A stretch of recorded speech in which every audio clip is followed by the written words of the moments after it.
Welcome to Finding Holiness, where we delve into timeless Torah wisdom, revealing the sacred in everyday moments. Join us on a journey to elevate your spirituality and discover holiness in every aspect of life. I'm your host, Rabbi David Kadosh, and together, let's embark on a path of spiritual exploration. I hope you enjoy this next episode.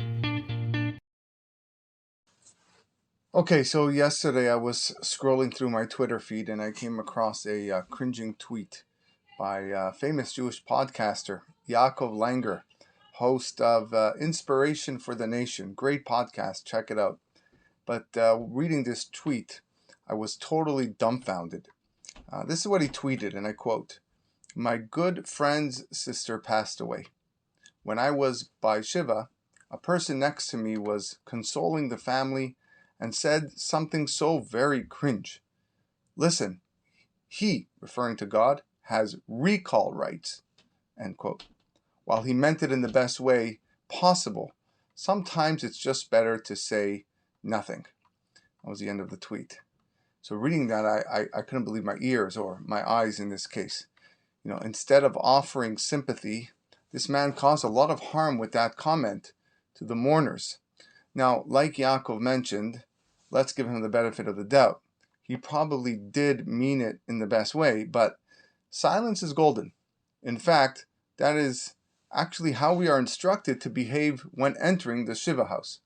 We sit in front of the mourners and wait. The Gemara clearly states that comforters are not allowed to say anything until the mourner first speaks. This is learned from the friends of Eov who came to comfort him. The Pasuk says, "And they raised their voices and wept, and each man tore his garment.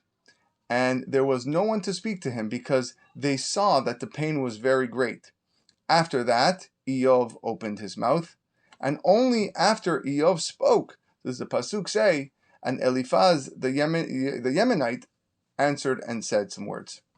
Rabbi Yitzchak Yosef, son of the great Chacham Ovadia Yosef, Zecher Tzadik Livracha, codifies this in his halacha in Yalkut Yosef, and adds a few exceptions. I translate the halacha. He writes, "The comforters are not allowed to start talking with the mourners unless the mourner has started to speak. But if it is clear to the comforters that the mourner is unable to start talking, or the mourner sighs, then they begin to speak in praise of the deceased.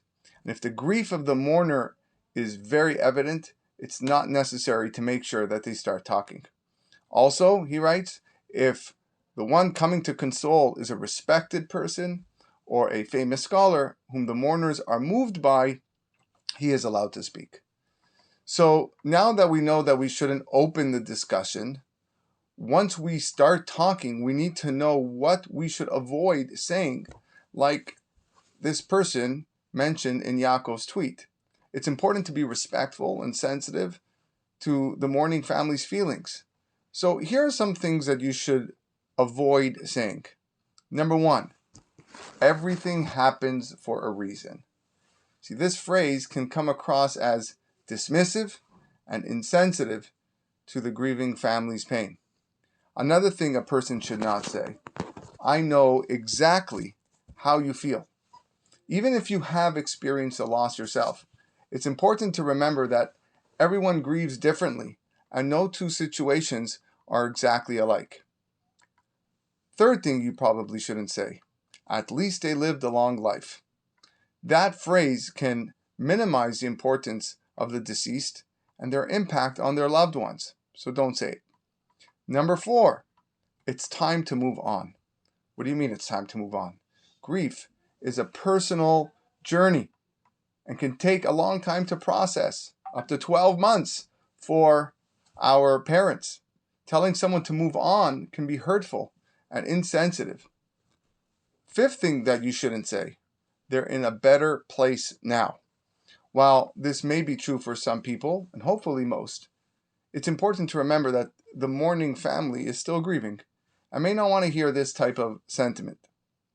Sixth thing you probably wouldn't want to say, they won't want you to be sad. That can be actually a harmful statement, as it implies that the grieving person is not allowed to feel their emotions. You're actually supposed to feel sad for the person who you're mourning over. And lastly, if a person says, I heard what happened and I know exactly what you should do, that's not proper. It's important to avoid offering unsolicited advice or solutions to the mourning family. Instead, focus on being a supportive listener. Now, overall, it's best to offer condolences and support without making assumptions about how the family is feeling or what they need. Simply expressing your sympathy and offering to be there for them can go a really long way. And of course, the best thing you can do is to talk about the great memories of the deceased and or their wonderful attributes. This can only raise the neshama to enormous heights. And we only hear of Besarot Tovot.